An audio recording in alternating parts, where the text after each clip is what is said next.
Ini saya beli ini sekresek garam katanya. Kamu jam 12 kamu ke sana setai yang tadi kita kuburan yang tadi disepakati, kamu ke situ. Jenis garamnya itu bukan halus tapi kasar. Yang kasar tuh jenis garamnya yang kasar. Nah itu kan sudah ada mungkin mantra-mantra ya itu juga bau minyaknya gimana gitu ya itu. Ada yang 5.000, 10.000. Seperti apa bentuk uangnya? Kusut ya, atau rapi? Kusut ya. Campur-campur? Campur-campur aja gitu. Kayak kita orang jualan aja. Berapa totalnya? 157 juta. Nah pas kejadian ada burung itu seminggu apa 2 minggu ayam pada mati pas itu mau panen itu tuh 2.500 yang meninggal. Itu sudah hampir mau panen kali itu ya 10 Dari hari. berapa? Dari 5.000. Setengahnya berarti? Setengahnya. Itu jadi kayak orang di timer tuh 2.500 gitu. Saya juga nggak ngerti ya itu.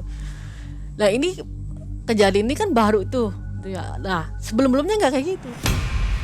Hancurnya usaha ternak ayam akibat gangguan goib membuat orang ini pergi ke daerah Gunung Jati Cirebon untuk melakukan tirakat 31 hari lamanya. Hingga pada akhirnya pertemuan dengan orang yang terlilit hutang yang membuatnya iba sampai bersedia mengantarkan ke tempat pesugihan. Kejadian ini sungguh sangat disesali oleh Mbak Titing. Assalamualaikum warahmatullahi wabarakatuh. Waalaikumsalam warahmatullahi wabarakatuh. Selamat malam Sobat Malam Mencekam. Kita jumpa lagi di malam hari ini, tentunya di kisah yang baru lagi. Malam hari ini Mang Ei dan tim akan mengantarkan kisah yang cukup menyedihkan lah, bisa dikatakan begitu ya. Ini ada narsum kita namanya Mbak Titing. Mbak Titing mempunyai pengalaman yang cukup pahit di hidupnya, yaitu mengalami kegagalan dalam rumah tangga. Mungkin seperti itu ya? Ya betul. Dan sampai-sampai Mbak Titing ini bertemu dengan orang ketika melakukan tirakat di sebuah tempat yang minta diantarkan ke tempat pesugihan. Ya. Bagaimana kisahnya? Nanti kita dengarkan bersama ya. Apa kabar Mbak Titing? Alhamdulillah baik Mang. Sehat ya? Alhamdulillah sehat. Nah Mbak Titing ini aktivitas apa sehari-harinya? Kalau saya ibu rumah tangga biasa. Ibu rumah tangga. Ya. Ini kejadiannya tahun 2015 ya? Ya betul Mang. Ini sampai tirakat berapa hari? 30 hari? 30 hari. 1 bulan penuh 1 ya? bulan. Untuk mencari adem-adem ya? Ngademin hati, ngademin pikiran. Oke. Sampai jadi pengusaha juga waktu itu? Ya sempet kan. Sampai hancur? Hancur. Oke. Mbak Titing udah lama jadi penonton atau subscriber Malam Mencekam? Kurang lebih 3-4 bulan.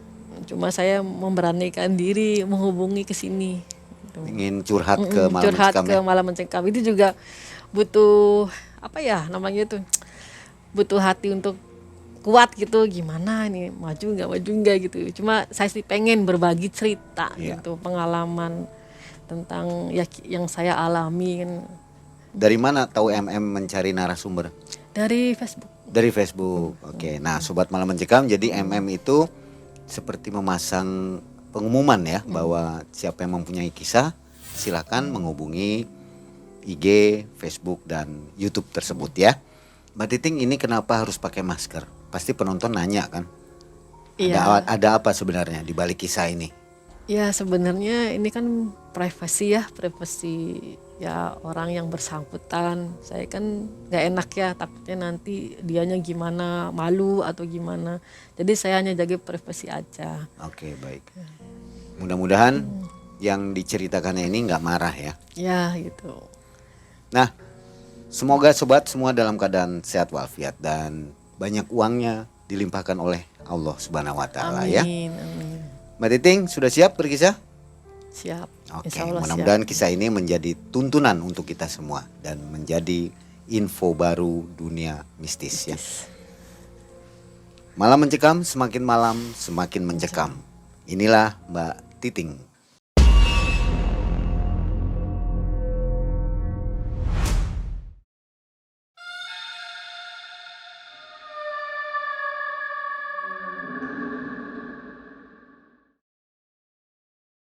jadi gini Mai. Jadi saya tuh tahun 2015 tuh bener-bener down, kacau. Masalah apa? Ya masalah rumah, keluarga maksudnya tuh rumah tangga, semualah ya termasuk ya bisnis juga Mai itu. Jadi dulu saya itu sempet di 2008 itu sempet bisnis lah, dipercaya sama orang Jakarta. Apa itu bisnis apa? Oh, peternak ayam Peternakan ayam. Di daerah di daerah sini nih, di Cirebon ya? Cirebon. Ya. Nah itu kan ya saya juga nggak tahu nih, awalnya kan ya memang dikenalin juga sih sama temen gitu kan. Nah terus dia katanya, oh itu bisa ngelola nggak atau gimana, katanya kita mau usaha apa katanya gitu. Kata saya tuh, saya sih apa aja yang penting bapak percaya sama saya gitu. Nah udah kayak gitu, ya udah nih saya ada katanya itu 50, kamu mau ngelola katanya gitu. Kalau saya dikasih uang saya nggak mau pak, saya nggak mau, bapak tinggal nyedain sarana dan tempatnya aja, biar saya yang ngolah. Waktu itu udah nikah? Udah. Udah ya. Jadi suami juga terlibat. Ya terlibat, tapi nggak begitu, maksudnya nggak begitu terjun sih ya, itu nggak begitu terjun itu. Akhirnya kan udah kayak gitu, ini kan berjalan tuh ya lumayan lah gitu omsetnya. Mungkin kita kan awal ya namanya tuh. Akhirnya itu berjalan sampai selama 7 tahun Mang. Nah dalam perjalanan 7 tahun itu lumayan banyak lika-likunya itu.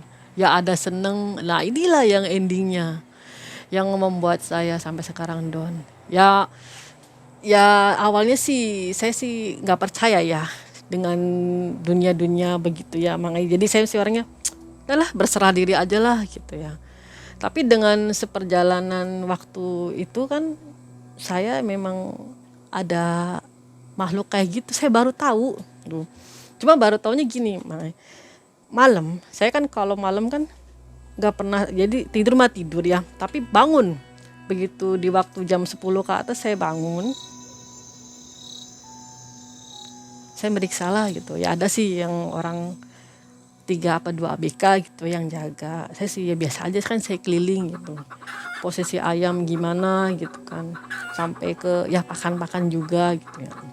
Nah pas itu malam kalau nggak salah sekitar jam 12 apa jam 1 ya Mang, itu ada apa, saya kira itu burung apa gitu tuh, gede itu. Jadi kepakannya itu kayak apa ya, kepak-kepak gitu tuh, itu deket lah gitu, nggak jauh lah, jadi kayak deket banget gitu. Nah itu tuh saya tuh pikir apa gitu, ya udahlah gitu, pikir mungkin burung orang gitu atau gimana gitu, burung elang gitu kan. Nah pas kejadian ada burung itu seminggu apa 2 minggu ayam pada mati pas itu mau panen itu tuh. 2.500 yang meninggal. Itu sudah hampir mau panen kali itu ya, 10 Dari hari. berapa? Dari 5.000. Setengahnya berarti. Setengahnya. Itu jadi kayak orang di timer tuh 2.500 gitu, saya juga nggak ngerti ya itu. Nah ini kejadian ini kan baru tuh. Nah sebelum-sebelumnya nggak kayak gitu. Paling kalau misalkan apa ya, ada yang meninggal juga nggak segitu banyaknya, paling 100-200 gitu. Itu juga udah banyak gitu.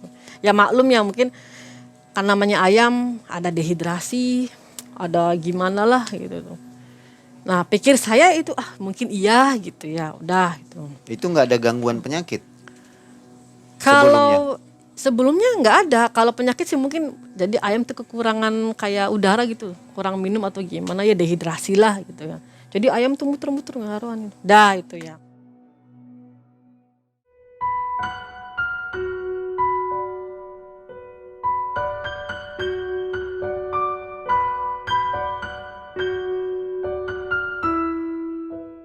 Nah selang sebulan apa 2 bulan tuh Mang, ya itu saya tuh bawa ponakan umur 3 tahun, dia tuh main mau lihat ayam katanya gitu. Itu posisinya itu habis isya lah, nggak malam gitu. Nggak taunya dia tuh saya bawa kan gitu, saya bawa ternyata dia menjerit, Mang, gitu. Wah, takut, katanya gitu. Kenapa? Takut. Ada orang rambutnya panjang hitam gitu aja. Di mana? Sampai digini-gini dia tuh segini-gini gitu. Dia nggak mau ngeliat itu, Mang. Gini-gini. Di mana sih? Nggak mau di situ. Sampai anaknya itu nggak mau ke situ lagi. Sampai dia tuh agak trauma juga anaknya. Pikir saya tuh ada apa gitu ya. Ya udahlah gitu ya. Saya pikir mungkin ya penunggu situ atau gimana, atau memang anaknya lagi gimana gitu ya. Dengan kejadian sering ya, berarti 2 ya itu ya, selama ada burung yang saya temuin sendiri sama ya ponakan saya gitu kan lihat. Nah itu drastis sama omset tuh drastis gitu. Jadi biasa kalau kita kalau kita panen itu kan hampir pure ya Mangnya namanya itu. Ada ada hasil modal balik gitu. Ini sih enggak. Jadi akhirnya otomatis kan saya bertanya ya sama praktisi yang ngerti itu. Terus dari 1-2 orang sampai kalau nggak salah 4 ya, itu sama semua, Mang. Apa jawabannya? Jawabannya itu dari permusuhan, jadi musuh dalam selimut. Katanya, kamu punya salah nggak sama orang? Ya mungkin iya, kata saya itu, tapi saya lupa sama siapa-siapanya. Mungkin karena dari tindakan mulut saya atau tindakan saya atau mungkin dia iri sama saya juga nggak tahu, kata saya itu gitu. Ya bisa jadi. Ini yang lebih mendalamnya itu ke teman, katanya itu. Orang yang kenal lah, bukan teman katanya, tapi orang yang kenal katanya gitu. Saya tuh diem aja, bingung siapa. Saya nggak mau seuzon itu. Nah udah kayak gitu, udahlah. Tapi hampir ada sih yang dari orang lain gitu ya, mungkin entah itu rekan bisnis atau saya juga nggak ngerti, itu ada dari orang. Jadi saya itu diserang sama 5 orang.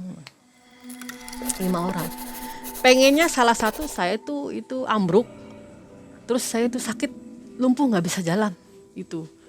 Cuma ya karena Allah masih ngelindungin saya, terus juga kata si praktisinya bilang, karena kamu sih doyan melek katanya gitu. Jadi agak terjaga katanya gitu.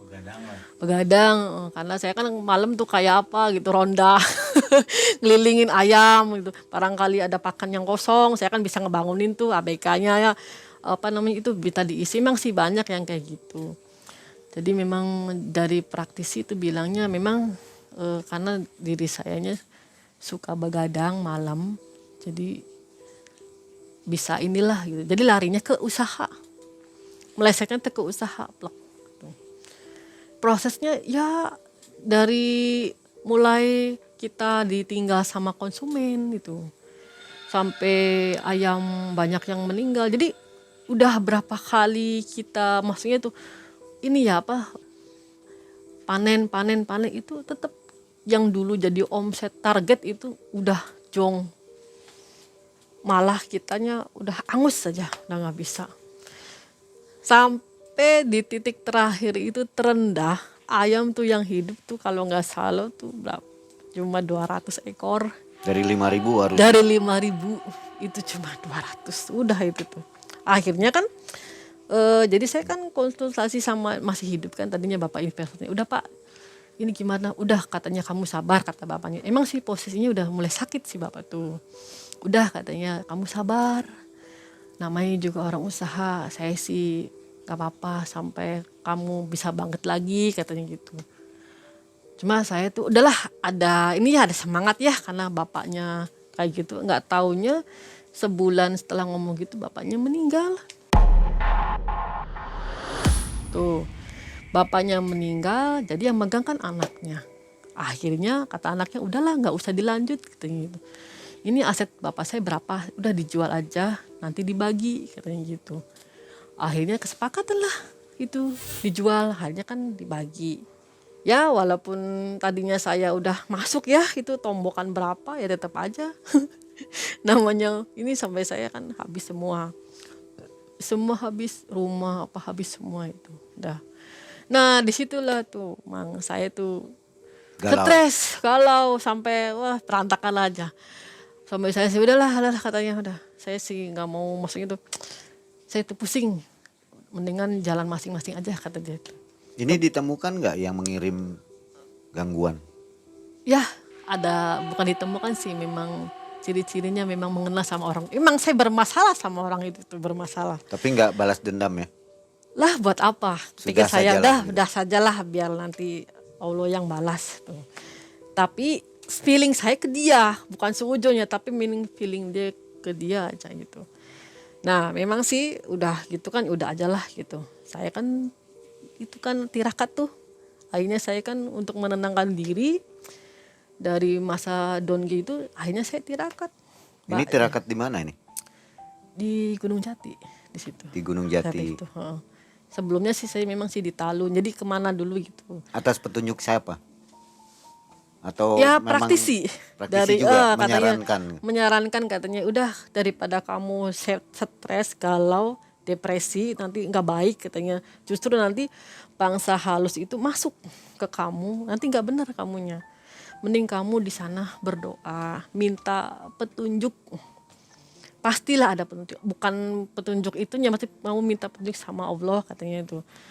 Minta karomah dan barokahnya Sunan Gunung Jati gitu.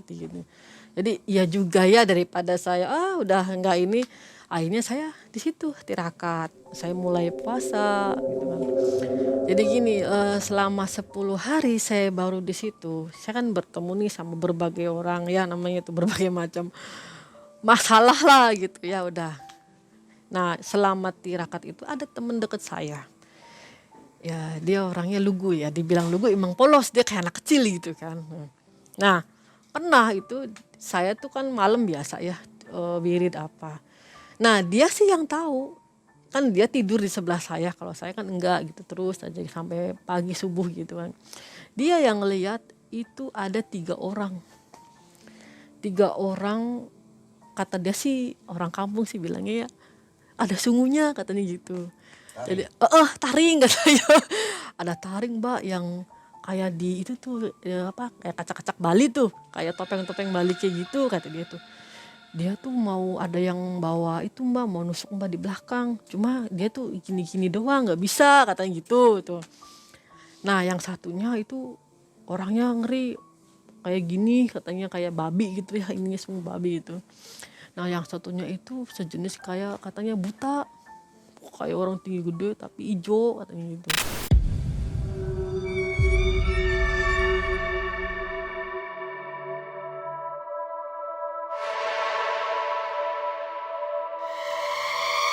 Tapi dia sendiri yang lihat, tapi kalau saya enggak.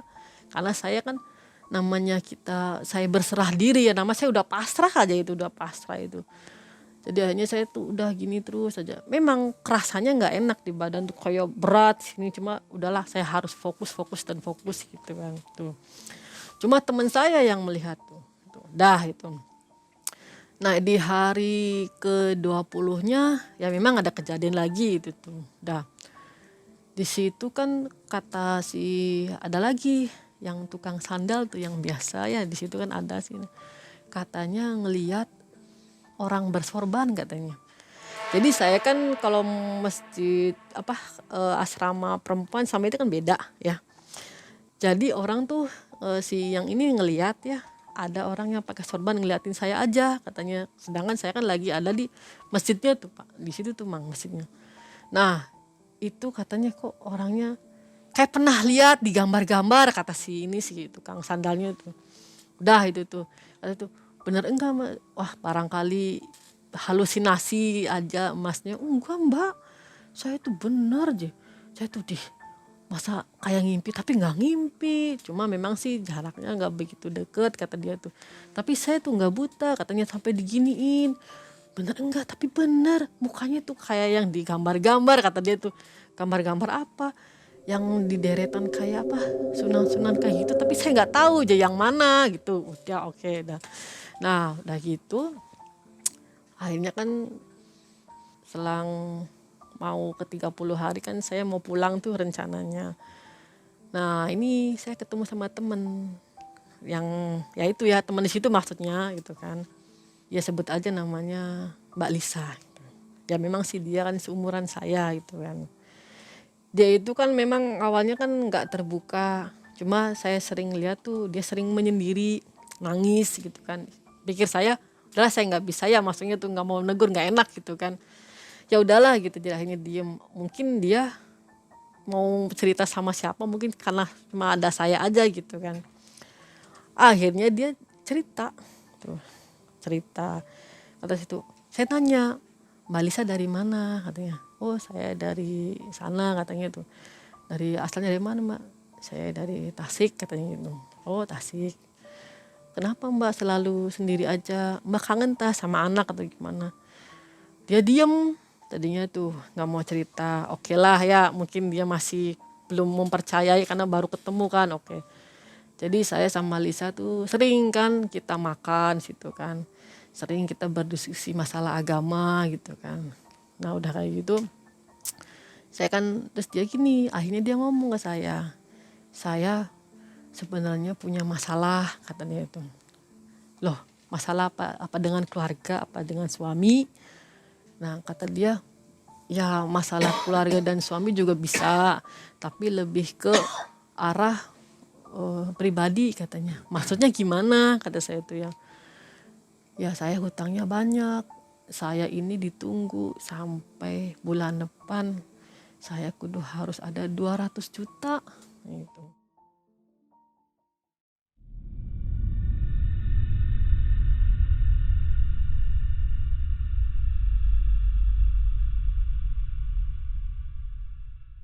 Akhirnya dia tuh baru cerita tuh, ceritanya saya tuh ya ditipu sama ya temen, bukan temen sih kata dia tuh, invest. Jadi dia tuh tergiur. Jadi waktu itu adalah temennya dia nawarin, katanya sok kamu mau gabung enggak? Nanti saya mau bikin nih kayak home industri, daripada kamu ngambil-ngambil di orang, mendingan kata dia ambillah di saya apa kita bikin home industry aja tuh. Jenisnya itu konveksi pakaian tuh.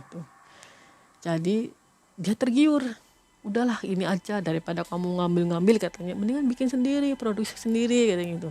Itu lebih menguntungkan. Nah akhirnya emang kira-kira berapa biayanya? Nah kata ini bilangnya, ya kamu ada 200 enggak? Saya 200, ya mungkin katanya sih bilangnya 500 itu, jadi 2,5 lah gitu. Cuma kata dia kalau 2,5 saya nggak ada, paling 200 itu juga minjem kata dia tuh. Tapi ini bener enggak, fix enggak kata si Lisa tuh. Terus katanya ya kamu kalau nggak percaya oke lah. Jadi dia tuh menunjukkan rumah-rumah fiksi, katanya bener ya itu konveksi, nggak tahu itu konveksinya siapa kata Lisa tuh, fiktif. Jadi itu tuh dia tuh fiktifnya tuh, maksudnya si Lisanya itu kesana bener, memang ada di situ, ada ya sejenis itulah kayak konveksi itu. Cuma dia salahnya itu nggak nanya detil gitu, orang-orang situnya bener nggak punya dia. Dan akhirnya dia gelontorin lah itu dana, katanya 200 itu. Nggak taunya selang seminggu dia kan nanyain tuh gimana. Nggak taunya si ini nih konveksi ini udah lama nggak beroperasi, mau dijual. Ternyata ini tuh calo yang membohongi si Lisa itu. Jadi itu digunakan lah sama dia. Akhirnya ya dia tertipu gitu. Nggak kira-kira kan dia nangis itu tuh, nangis cerita juga sambil nangis. Itu uang orang ya? Iya, dia uang orang itu. Jadi uang yang berbunga tuh, uang orang ya biasalah, yang 1 juta itu 300.000 bunganya tuh, dikali 200 dia minjem 200. Dia orangnya kalau orang kata ini sesenewen ya, jadi udahlah gitu ya, maulah gitulah, yang penting urusan apa kata nanti aja gitu. Orangnya katanya sunyalah kata orang berani gitu kan. 200 itu kan ya apa ya, berikut bunga itu semua tuh. Dari beberapa orang itu ya? Dari beberapa orang. Akhirnya kan dia kalah tuh, ya itulah nangis dia tuh. Katanya kamu punya solusi enggak buat saya, katanya gitu. Solusi apa ya, saya nggak ngerti, saya sih nggak bisa apa-apa kata saya itu. Mendingan kamu berdoa, saya sudah banyak berdoa kata dia itu. Cuma ya gimana lah, namanya orang frustasi mau instan kata dia itu. Saya diem aja. gimana ya saya itu ya. Saya juga ada sih info ya dari beberapa temen yang di situ kan nawarin itu, teh punya masalah tak teh, ada tuh ya temen gitu. Tadinya kan nawarin ke saya dulu.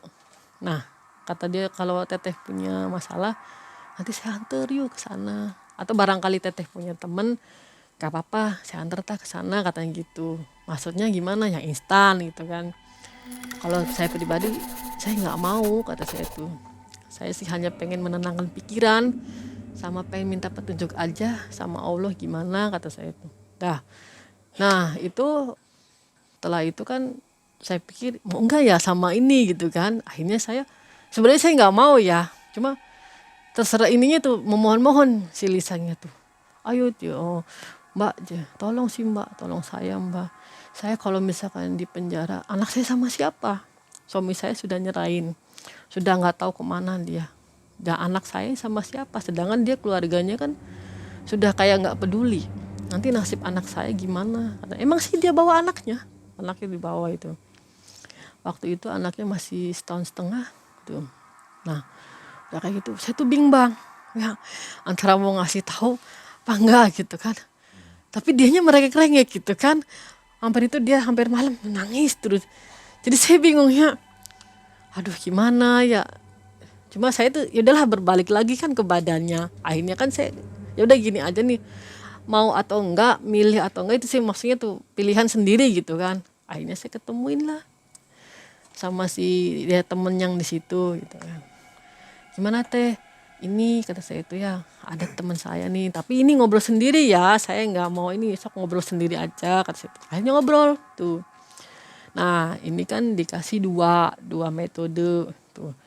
Katanya kata si ininya tetehnya mau apa nanti saya anterin ke mbahnya, mau jualan garam apa mau anak diiniin katanya gitu kan. Maksudnya pesugihan anak jual garam. jual garam apa jual anak katanya gitu. Pesugihan jual anak. Gitu. Dia katanya saya kalau anak enggak kata itu. Udahlah jual garam aja gimana. Tuh akhirnya diceritain sama si masnya tuh. Kalau teteh mau jual garam ya teteh harus kuat. Ya yang saya ini kata dia tuh prosesinya itu di makam sendirian teteh jual garam. Terus yang ininya aja yang apa belinya siapa ya bangsa begitu, tapi lebih enaknya nih teteh ngobrol sendiri aja katanya itu sama si mbahnya gitu kan. Ya udah ya nggak apa-apa.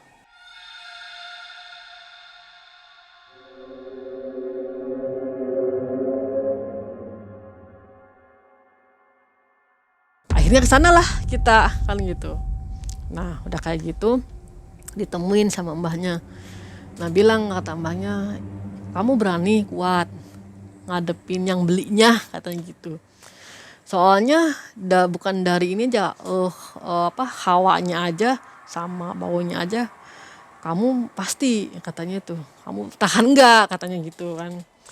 Nah dia nanya si lisannya, apa sih itu maksudnya baunya atau hawanya?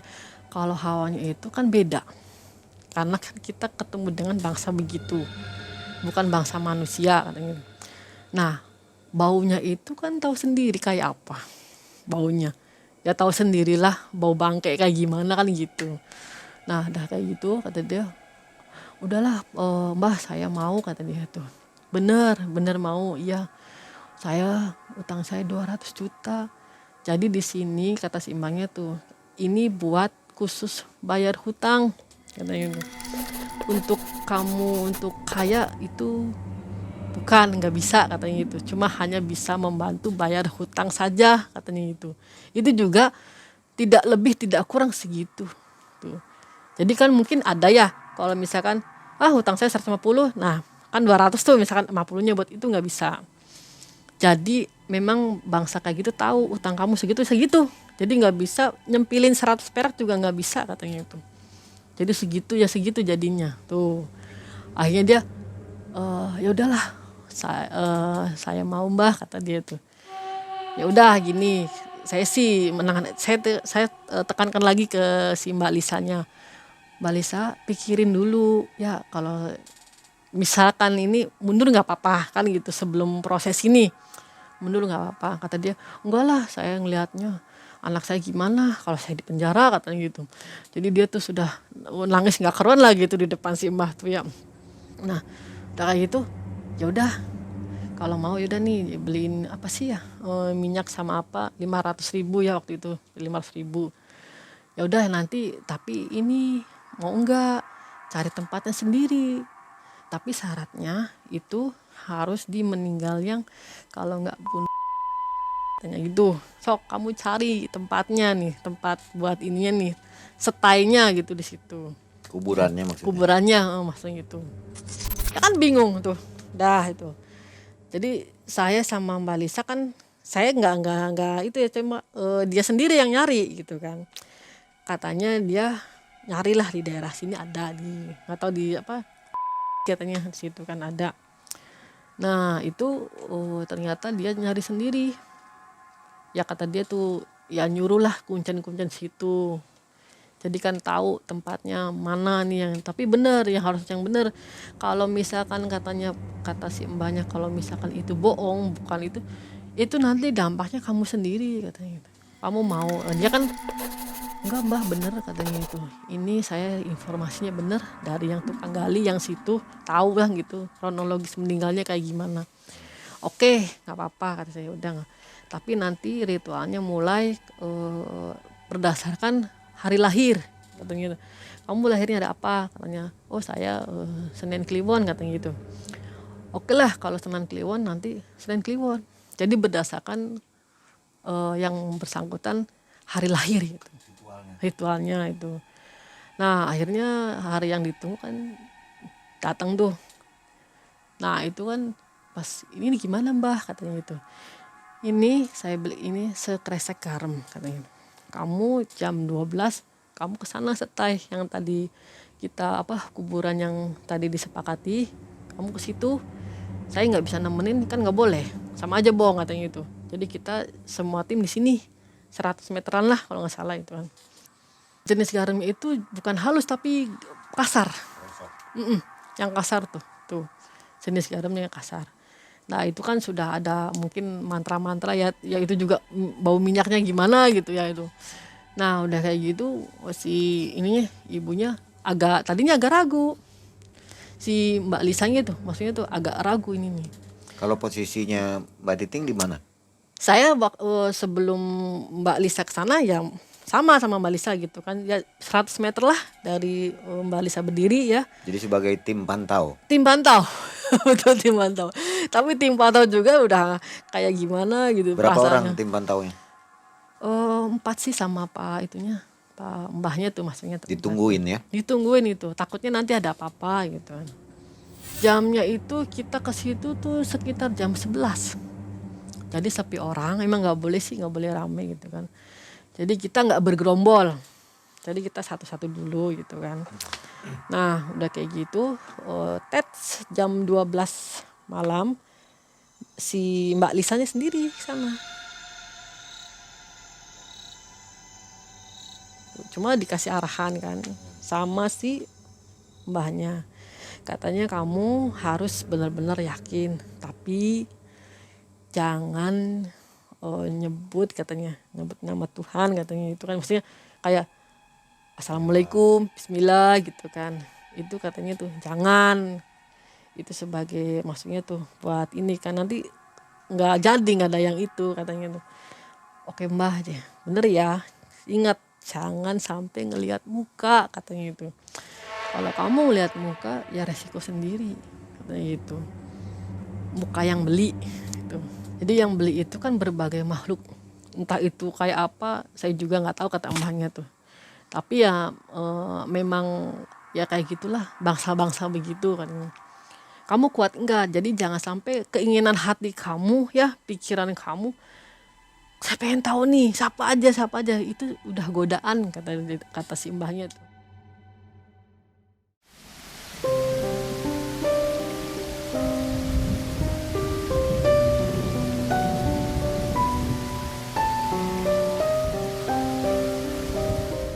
Nah akhirnya udah kayak gitu dia menyanggupi.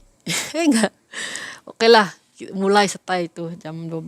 Memang sih sejam ya. Nah, sejam setengah itu nggak ini ya, pas di kalau nggak salah antara jam 2 setengah 3 dia ambruk tuh si Mbak Lisanya tuh. Pikir saya ini pingsan apa tidur kata saya tuh ya gitu. Akhirnya si mbahnya kan tahu. Wah ini si pingsan katanya. Ayo cepetan cepet gitu ya.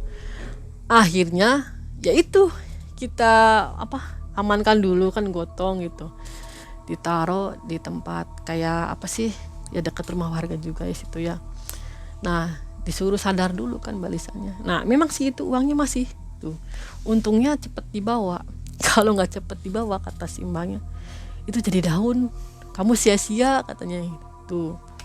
Oh dia udah ada uang di karung ya? Bukan di karung, jadi kan 2 kresek tuh.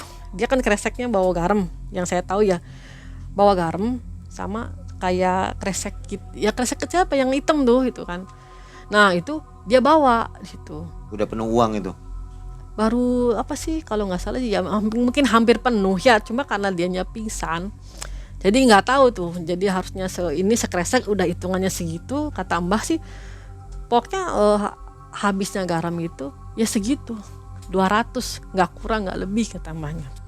Sesuai akadnya, sesuai perjanjiannya itu. Nggak taunya dia kan nggak nyampe habis tuh garamnya masih ada seperapatan lah kalau nggak salah nih. Dilihat saya tuh kayaknya seperapatan. Itu dianya udah nggak kuat. Setelah sadar kita kan nanya, kenapa kamu pingsan? Nah, katanya, ya Mbak, maaf. Dia tuh nangis. Saya tuh pengen tahu kayak apa sih yang beli gitu, yang beli garam tuh kayak apa.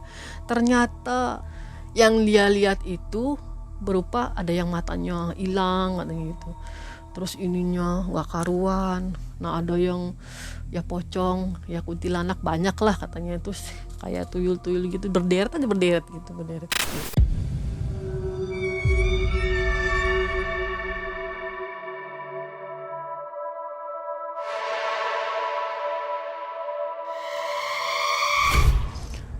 Ya kata mbahnya kan saya bilang, kata mbah itulah godaannya, kamu kuat enggak?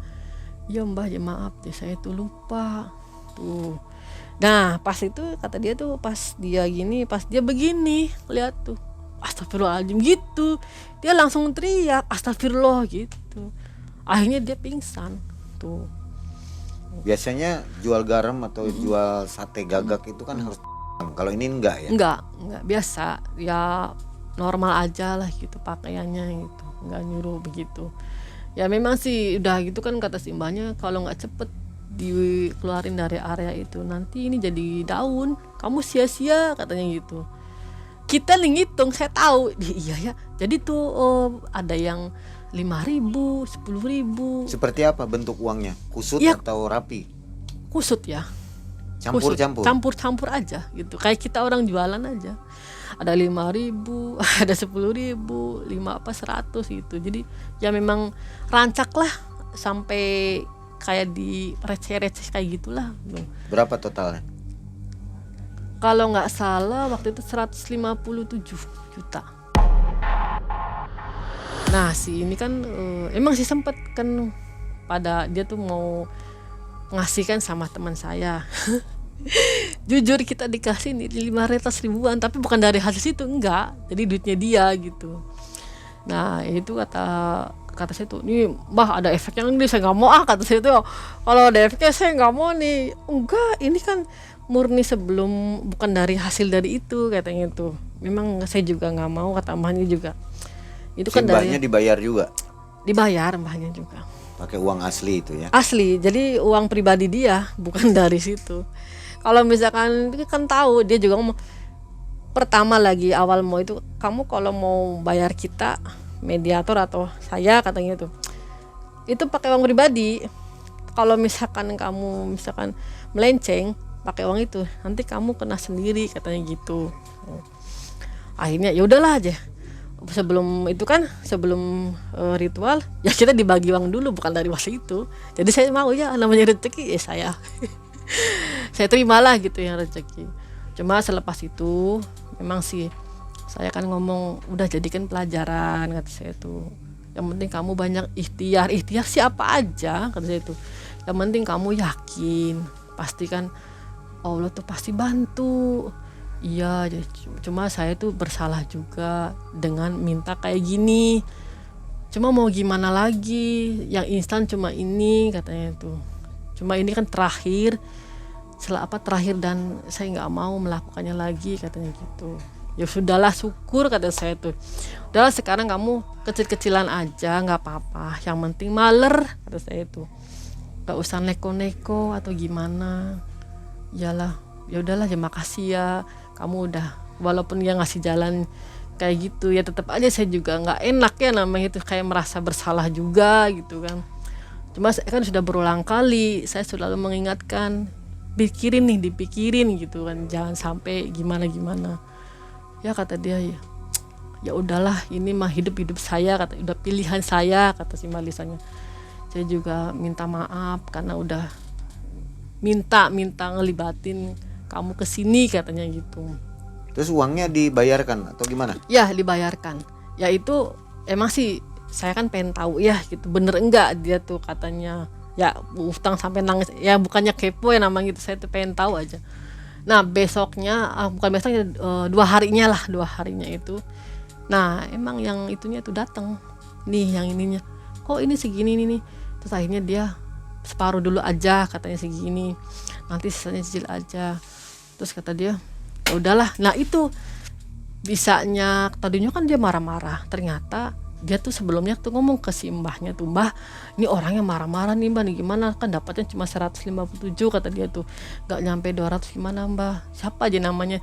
Jadi sama mbahnya tuh disirep sebelum dibayarkan itu tuh.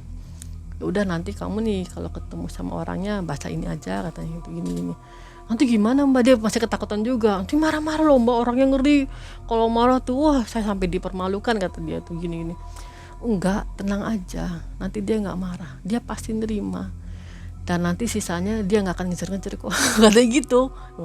Gak bakalan ngejar, yang penting nih saya sih kasihan sama kamu kata mbaknya tuh, kamu beruntung, minta yang ini. Coba kalau yang minta yang jual anak, kamu mending mintanya jual garam katanya. Coba kalau kamu mintanya jual anak, kamu pasti banyak nyeselnya kata si mbahnya itu. Lalu efek dari melakukan pesugihan itu apa? Ya yang saya setelah ini ya, yang saya tahu ya 2 minggu setelah si Mbak Lisanya ngasih ritual itu, anaknya kejang-kejang panas. Anaknya yang 1,5 tahun itu kejang-kejang. Dia sempat telepon saya, katanya, "Mbak Titing, tolong ini anak saya gimana ya, kenapa sih, ini efek dari itu enggak?" kata gitu. Waduh, saya nggak tahu ya, saya juga deg-degan ya namanya itu, masa sih kata situ. Tapi udahlah, saya lihat dulu kondisi anaknya. Ternyata divonis dokternya itu kejang-kejang, panasnya tinggi. Jadi dia memang ya, jadi akhirnya ya maaf ya anaknya jadi kayak gitu, keterbelakangan mental. Kasian ya. Kasian Itu tuh. efek dari situ atau penyebab lain? Ya dari situ, tapi secara medis gitu loh, dibikin secara medis. Saya taunya pas saya kan ngomong sama temen, terus akhirnya itu katanya anaknya si Mbak Lisa kayak gitu, kenapa ya? Nah akhirnya saya ditemuin kan sama mbahnya, "Mbah gini gimana mbah? Duh saya merasa bersalah nih mbah, kayak gini gimana?" Terus kata mbah, "Ya itu kan udah pilihannya dia," katanya itu. Kita kan nggak bisa memaksa, hanya sekedar kalau misalkan mau bantu, tapi itu pun kalau mau gitu kan, kita nggak memaksa kata mbak tuh. Kan udah saya bilang pasti semua itu ada efeknya. Padahal di perjanjian nggak ada ya? Nggak ada mbaknya. Kata itu loh, mbak nggak ngomong kata saya itu ya. Yang saya tahu mbak nggak ngomong apa-apa. Ya saya mau ngomong gimana, orang dia nangis katanya gitu, alibinya tuh dia gitu. Jadi itu gimana mbak? Ya jadi ya itu yang ya resiko dia katanya itu. Untung aja anaknya nggak diambil. Jadi ya semua nih ada resiko kata dia. Terakhir ketemu kapan dengan Mbak Lisa ini? 2020. 3 tahun yang lalu. Gimana kondisinya? Kondisinya sih masih normal. Cuma yang saya tahu anaknya udah kayak gitu. Terus ya? Kayak gitu. Jadi apa? Maaf, jadi seperti idiot gitu. Idiot. Ya anak terbakar mental aja gimana? Oke, kayak baik. Gitu. Akhirnya hutang lunas dan Mbak Titing juga hidupnya kembali normal ya. Normal, alhamdulillah aman. sekarang ya. Menurut Mbak Titing nih, Iya. mereka yang melakukan pesugihan seperti tadi jual garam, patut kita bantu atau jangan? Sebenarnya jangan sih ya, jangan. Kalau apa ya, kalau hati nurani saya sih nggak tega ya, maksudnya itu. Makanya kan saya kan maju mundur tuh antara mau ngasih tahu enggak gitu. Cuma dia nangis ya, saya nggak tega juga. Iya, kalau misalkan itu anaknya sama siapa, dia di penjara gitu kan karena uangnya gitu. Terus ini anaknya sama siapa, kan keluarganya udah angkat tangan, nggak mau. Kasian juga, saya berpikirnya ke situ waktu itu tuh ya.